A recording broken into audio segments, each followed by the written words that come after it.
Hola a todos y todas, esperando que se encuentren muy bien y habiendo ya terminado de revisar los elementos generales con respecto al sistema cardiovascular, vamos a comenzar este laboratorio número 3, donde vamos a simular los efectos cardiovasculares adrenérgicos en comparando un preparado con y sin control autonómico. Sumando a los logros que ya obtuvimos en el laboratorio anterior, en este se espera que ustedes, además de describir las condiciones normales de velocidad del torrente circulatorio, sean capaces de describir su regulación y los mecanismos de control nervioso y humoral del sistema cardiovascular en condiciones normales. La bibliografía, consecuentemente, va a venir dada por los capítulos que aún no habíamos estudiado de las secciones 4, tanto del Bernoulli como del Boron. Para comenzar entonces, vamos a recordar que la presión arterial posee una fina regulación, algo vimos también en el laboratorio de renal, pero lo relevante acá es que vamos a ver cómo la actividad del corazón va a estar íntimamente ligada a la necesidad de regular esta presión arterial. Y esto se conoce como el establecimiento a través del control varorreceptor de la presión arterial. Entonces, vamos a ver que van a existir una serie de detectores. Aquí van a ver en realidad quimio y varorreceptores, cobrando relevancia principal los varorreceptores que destacan acá principalmente dos, los que son el seno cariotidio, están en el seno carotidio y el cuerpo aórtico, los cuales,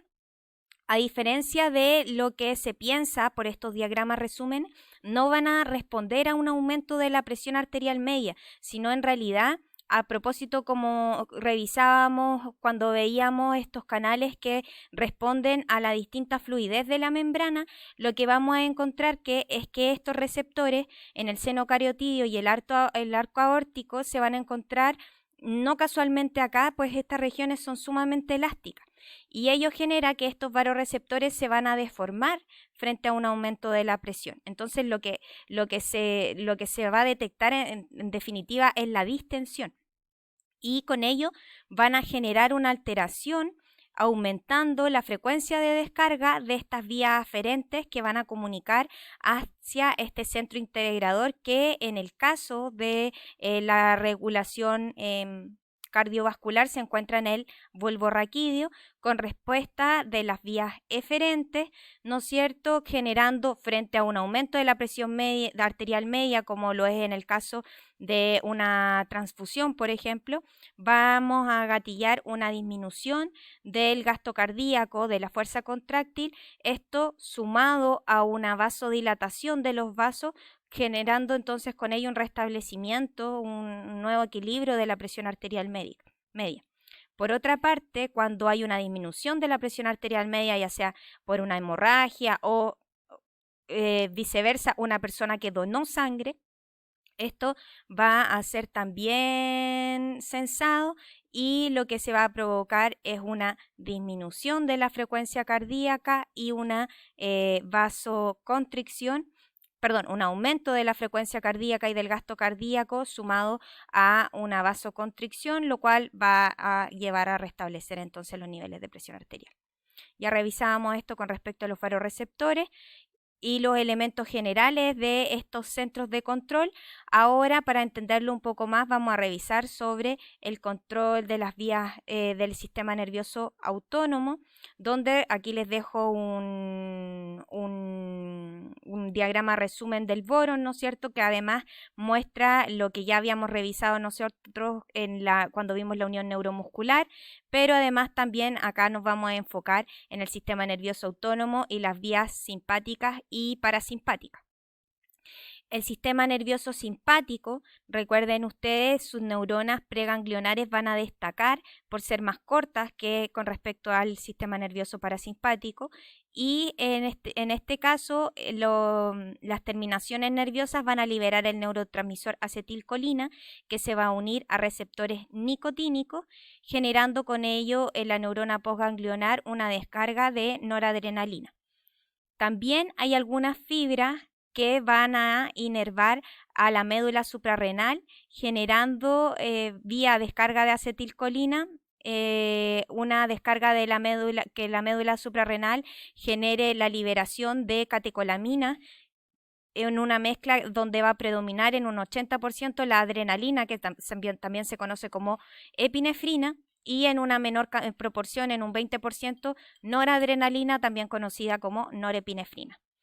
Ambas catecolaminas van a actuar sobre receptores adrenérgicos que suelen dividir, ¿no es cierto?, en alfa y beta. También encontramos subunidades de receptores adrenérgicos alfa 1, alfa 2, beta 1, beta 2 y beta 3 como los principales. Y aquí en la diapositiva se resume el principal mecanismo de acción de cada uno. El receptor alfa 1 va a asociarse bueno, fíjense que todos estos receptores se asocian a proteínas G, pero que van a tener distintas subunidades. La alfa 1 se asocia a una proteína G que va a liberar una subunidad GQ, que va a ir a activar a la fosfolipasa C, trayendo un aumento del fosfatidilinositol trifosfato, que recuerden lo pueden encontrar como IP3 en la bibliografía o IPI2. Y esta vía de señalización va a traer consigo un aumento de calcio, que es el principal mecanismo involucrado en la contracción del músculo liso, por ejemplo, a nivel de vaso sanguíneo. Los receptores alfa 2, a diferencia, se van a asociar a una subunidad G de tipo inhibitorio, es decir, va a ir a inhibir la adenilato ciclasa, por ende va a disminuir las concentraciones de AMP cíclico, y además se asocia a una inhibición de la liberación de noradrenalina por las neuronas postsinápticas, también van a ejercer algún efecto allí. Los receptores beta 1 van a actuar sobre beta 1, beta 2 y beta 3 van a actuar sobre subunidades de proteína G de tipo estimulatorio vía, entonces, aumento adenilato ciclasa. El receptor beta 1, que vamos a ser el que más vamos a estudiar a propósito de su presencia en el corazón, va a provocar un aumento. Si aumenta la actividad de la adenilato ciclasa, aumenta el AMP cíclico, esto aumenta los gradientes de calcio, por consecuencia se asocia a un aumento del gasto cardíaco, de la frecuencia cardíaca y de la fuerza contráctil. Mientras que la subunidad beta 2 se va a asociar a la relajación del músculo liso y a un aumento del gasto cardíaco en el corazón. La subunidad beta, el receptor tipo beta 3 se estudia menos, ya que se asocia al tejido graso, a procesos ligados a la termogénesis, pero vale mencionar también que va a ser su efecto debido a una subunidad de la proteína G de tipo estimulatorio. Cuando nosotros tengamos que revisar los efectos, aquí lo que se presenta es un resumen, pero cuando nosotros tengamos que contrarrestar los efectos a propósito del análisis de distintas inervaciones, etcétera, sobre los vasos sanguíneos, sobre el corazón, debemos considerar fundamentalmente tres elementos que algo se detalla en lo que les dejo escrito acá. Primero es que tenemos que diferenciar respecto a las distintas características que va a tener cada una de las células en las cuales vamos a estar nosotros analizando los efectos. Por otra parte, la presencia de adrenalina o noradrenalina van a ejercer diversos efectos a propósito de que van a tener distintas afinidades sobre distintos receptores, y además, como tercer elemento, que la distribución de estos receptores va a ser distinta de acuerdo al tejido que nosotros estamos estudiando. Por lo tanto, cuando ejecuten la simulación, esos tres elementos tienen que estar claros, ¿no es cierto?, que se presentan los mecanismos generales, pero si queremos ir en detalle a propósito de evaluar cambios de presión, cambios de frecuencia cardíaca, entre otros, vamos entonces a tener que revisar los tres elementos previamente mencionados. Ahora bien, lo decíamos con respecto a la estimulación beta adrenérgica en el corazón, va a venir dada fundamentalmente por los receptores beta 1, por lo cual cabe en relevancia analizar en detalle el mecanismo molecular bajo el cual esto se va a dar. La estimulación beta adrenérgica, lo decíamos, va a estar acoplada a una proteína G, donde va a caracterizarse una subunidad de tipo estimulatorio. Acá vamos a ver bien que en realidad, las proteínas G suelen ser homotetraméricas. Entonces lo que vamos a ver es un cambio de la subunidad alfa, beta y gamma con respecto a las distintas acciones. En cuanto a la unión de proteína G a los receptores beta adrenérgicos, la subunidad alfa va a ser de tipo estimulatorio.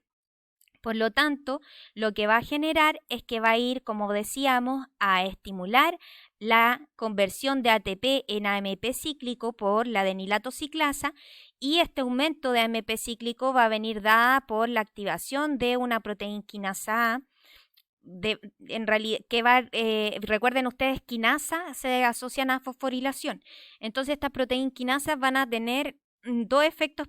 predominantes. Una tiene que ver con la fosforilación del fosfolambano, el cual a su vez va a asociarse y va a estimular la actividad de la cerca, esta tepeasa de calcio del retículo sarcoplásmico, y además va a fosforilar estos canales de calcio regulados por voltaje. Recuerden que en el corazón la contracción va asociada a la salida de calcio del retículo sarcoplásmico, que es dependiente de un influjo de calcio. Por lo tanto, en este mecanismo las vías de señalización van a llevar a un aumento del ingreso de calcio desde el medio extracelular al espacio citosólico, y que además se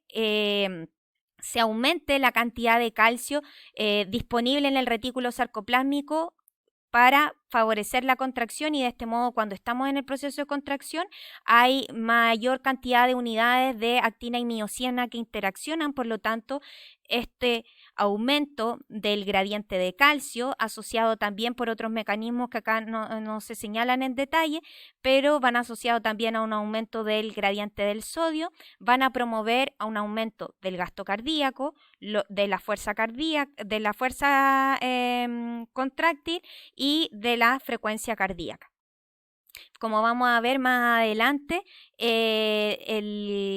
la activación de los receptores muscarínicos va a tener un efecto antagónico. Lo vamos a dejar hasta acá este video. Ya revisamos entonces las principales consideraciones con respecto al sistema nervioso simpático, que ya, como veíamos